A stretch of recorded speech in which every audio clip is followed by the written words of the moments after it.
All right, so you got this dude, man. He's walking in New York, and he's in the Big Apple, for a week, for a little, job interview.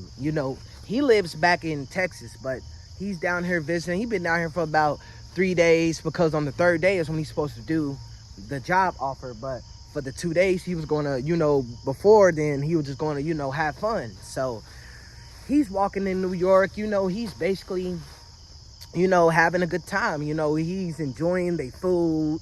He meets a few homeless people that's strange, but they end up being cool too, man. So, he ends up meeting hella people, he just socializing, having a good time basically. So he gets approached by this one guy, while he's out there talking. This one guy rolls up and he's like, hey man, if you want to come to this event that we're coming to, it's like a because where you already got a tuxedo, man, you're already gonna kind of fit the play, man, because we're going to this event later on tonight, man, and it's like a gold party. He's like, a gold party? He's like, yeah, man, it's where, they pay you for being there, but it's just a ceremony they give you, he's like, I mean, if I got some time, I'm gonna check it out, whatever. So he said, all right, cool. So they exchange number.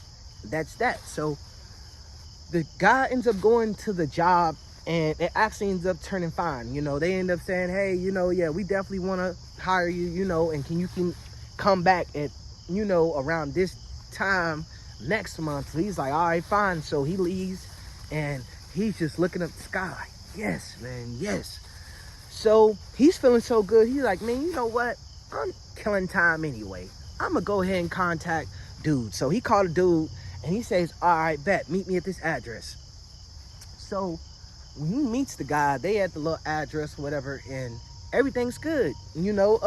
Everything cool. He basically say, yeah, just walk on over here with me. That everybody got on tuxedos. Him, the guy and the guy's girl, they all got on tuxedos, everything. So they go in, knock on the door. A big guard comes out, says, he shows them the wristband. He says, he's with me. All right. He walked by. Now, when he walks inside of this place, there's a whole nother place inside of this place, if that makes sense. Just imagine a big factory building, but when you go inside the factory building, it's another building inside of there.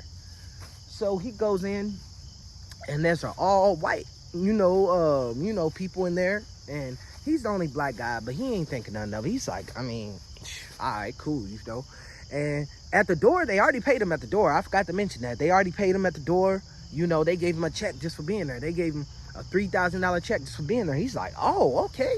So he put the check inside his tuxedo, and boom, he in there. They got weird sculptures of mannequins and stuff like that. Pictures of, black people on the walls and all that stuff. But, they got other white paintings too, but mostly, African American. So he's analyzing that, and he's looking, but he ain't already just all the way just taking it there. So he's like, all right, cool. So they make an announcement, and they say, all right, everyone, thank you for coming to the change event. And the change is for the better, and we have a new contestant today. So when he says that, everyone looks right at the dude, and he's just looking at everybody like, oh, hey. And he basically says, come on up. So he comes up, everybody's clapping. He gets up there and he says, what's your name? He says, my name is Juliet. I'm from Texas. And, they say, okay, well, so you're telling us about the job that you have, right? What if we give you a better deal? And he says, a better deal? And two ladies come out with a big check, and it says 27 million. He says, how about you come join us? He points to the projector, and the same guy that's white is on the projector, but he's a black guy. So now he's looking like, wait, and he's looking around, and now he's noticing, some of these white people got like African American hair, and some of them just got, just look regularly white. And he's like, see, this used to be me, but now look, new skin, a new start to a new life. And everyone starts clapping, and basically he says, do you want to sell us your skin, and do you want to become one of us? The check still stands. And now he's just looking around, and everybody basically is looking like they standing up, taking their jackets off, getting ready. Like two people, like two guards come out, put plastic on the ground, and then everyone starts grabbing a knife, and he's like, take the money now. So basically, when one swift move, he was like, hey, hold on, just 1 second.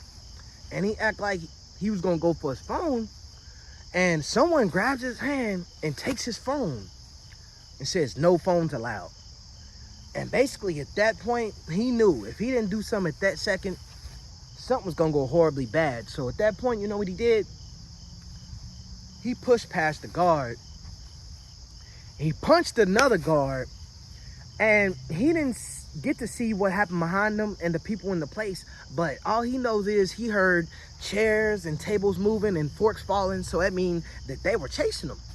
So he don't know what he did, but he ran behind the logo that was behind him. He ran behind there, and there was a little, a back place. It was kind of dark, but he ended up running out there, and he basically caught the first taxi he seen.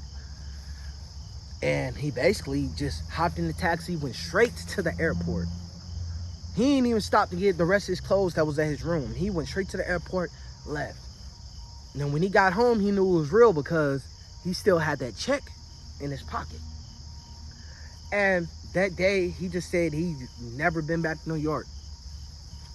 But if y'all like this story, like, comment, subscribe, man.